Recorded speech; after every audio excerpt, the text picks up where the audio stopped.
অষ্টমবারে দেবকী গর্ভবতী হলেন, স্বয়ং নারায়ণ দেবকীর গর্ভে জন্ম নিলেন।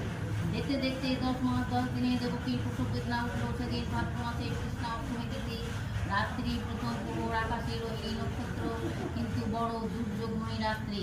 কংসের পাষাণ কারায় ভগবান নারায়ণ জন্ম নিলেন এবং ভগবানের মায়ার প্রভাবে প্রহরীগণ এমনকি সারা মথুরাপুরী ঘুমিয়ে অচেতন হয়ে রইল।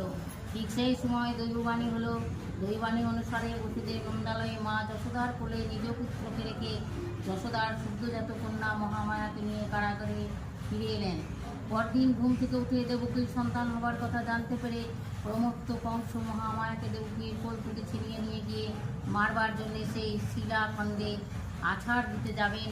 অমনি মহামায়া তার হাতে কষে